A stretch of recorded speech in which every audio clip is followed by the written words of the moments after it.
அஸ்ஸலாமு அலைக்கும். இன்னைக்கு நம்ம ஹாஜரா கிரியேஷன் பண்ண போகிறது சிக்கன் சேமியா. இந்த சேமியா எப்போதும் போல இல்லாமல் கொஞ்சம் டிஃப்ரெண்ட்டாக பண்ண போகிறோம். மசாலா தூள் எதுவுமே யூஸ் பண்ணாமல் தான் இன்றைக்கி நம்ம சேமியா பண்ண போகிறோம்.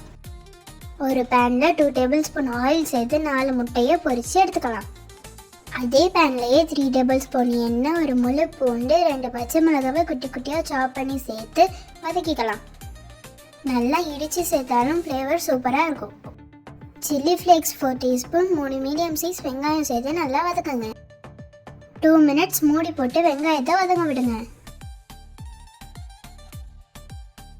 வெங்காயம் நல்லா வதங்கினத்தோட கோழியை சேர்த்துக்கலாம். நீங்கள் விருப்பப்பட்டீங்கன்னா இறாலுலையும் இதே போல் செய்யலாம். இந்த கோழிக்கு தேவையான அளவு உப்பு சேர்த்துக்கலாம். கேரட், கோபீஸ், கொடமிளகாவை குட்டி குட்டியாக கட் பண்ணி சேர்த்துக்கலாம்.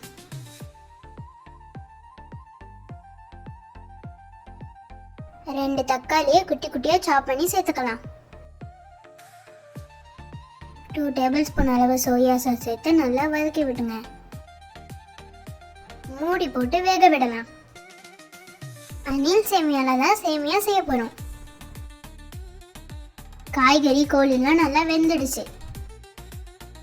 1 டம்ளர் தண்ணி இதுலேயே இருக்கும். இன்னும் 1 டம்ளர் தண்ணி சேர்த்து நல்லா கலந்து விடுங்க. ஒரு பேக் சேமியாக்கு இந்த அளவு கப்பால் 1 கப் தண்ணி கரெக்டாக இருக்கும். இந்த டைமில் உப்பு உரப்புலாம் கரெக்டாக இருக்கான்னு செக் பண்ணி சேர்த்துங்க. தேவைப்பட்டால் உப்பு, சில்லி ஃப்ளேக்ஸ் சேர்த்துங்க. மூடி போட்டு நல்லா கொதிக்க விடலாம். நல்லா தண்ணி கொதிச்சு வந்ததோட சேமியாவை சேர்த்துங்க. சேமியாவும் தண்ணியும் ஒன்று சேர்ந்து இதே போல் இருக்கணும். தண்ணி கூடையா இருந்துச்சுன்னா சேமியா குழஞ்சு போயிடும், நல்லா இருக்காது. எல்லா பக்கமும் நல்லா கலந்து விட்டு மூடி போட்டு மீடியம் ஃப்ளேம்லேயே 10 to 15 மினிட்ஸ் குக் பண்ணுங்க. கடைசியாக முட்டையை தூவி விட்டு பரிமாறுங்க. நல்லா உதிரி உதிரியாக சேமியா ரெடி. மிளகுத்தூள், மல்லிக்கீரை வேணும்னாலும் நீங்கள் சேர்த்துக்கலாம்.